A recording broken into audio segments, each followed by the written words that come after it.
United တင်းကတော့ကျွန်တော်တို့ဒါ Bravo တင်းကိုအိမ်ဘက်မှာ2-1ဆိုရရလနဲ့အနိုင်ယူပြီးတော့ဒါအဆင့်3နေရာကိုမြင်ကျွန်တော်တို့ရက်တီလိုက်ပြီးပဲဖြစ်ပါတယ်ညပွဲရဗျာပြောရမယ်ဆိုရင်တော့ဒါ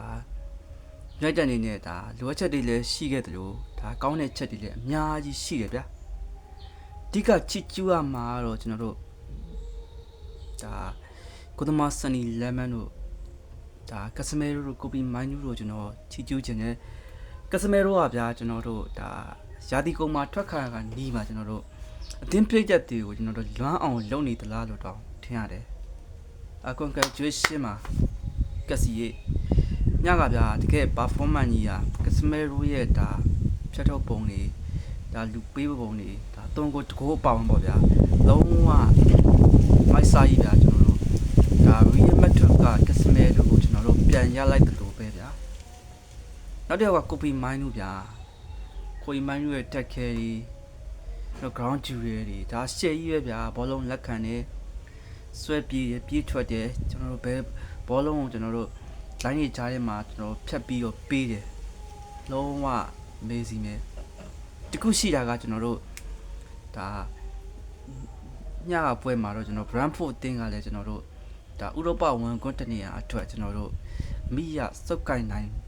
ရမယ်ဆိုတဲ့ကျွန်တော်တို့မျှော်လင့်ချက်နဲ့ညွှန်ချက်တင်းကိုလုံးဝတိုက်စစ်စင်နေ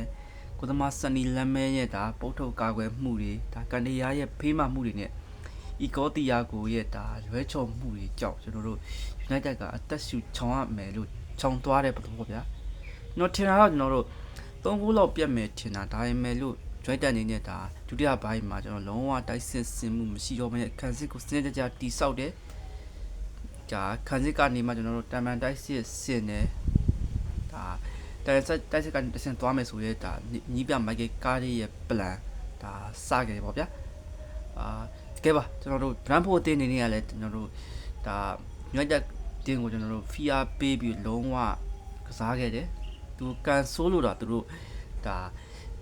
ဂိုးတွေမရခဲ့တာပေါ့ဗျာ Brentford လည်းကျွန်တော်တို့အတွက်လည်းကျွန်တော်တို့ဒါရန်ကိုကောင်းတဲ့ဒါပွဲဖြစ်မှာပါ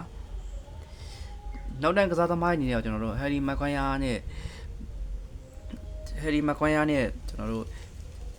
Eddie Heaven တို့ကကျွန်တော်တို့ဒါကောင်းမွန်တဲ့အနေအထားတစ်ခုမှရှိတယ်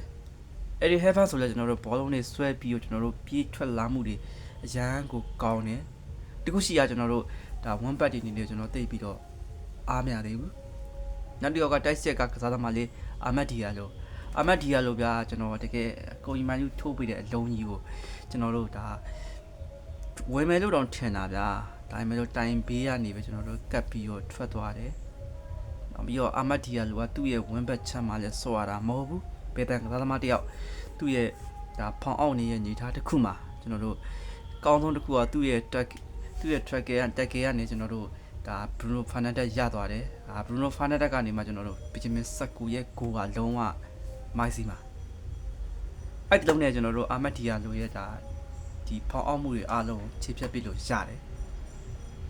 နောက်ပွဲမှာကျွန်တော်တို့ဒါလီဗာပူးနဲ့တွေ့ရမယ်လီဗာဒါ United ကလည်းကျွန်တော်တို့ဒါလီဗာပူးကိုကျွန်တော်တို့3မှတ်ဖြတ်ထားတဲ့အနေအထားမှာရှိရဲ့ကိုကလည်းကျွန်တော်တို့ good difference လည်းရှိနေဆိုလီဗာပူးနဲ့ပွဲမှာကျွန်တော်တို့ Old Trafford မှာပဲ AC ကျွန်တော်တို့ကစားရမယ်ကညီကိုဘယ်လိုလဲညပွဲမှာကျွန်တော်တို့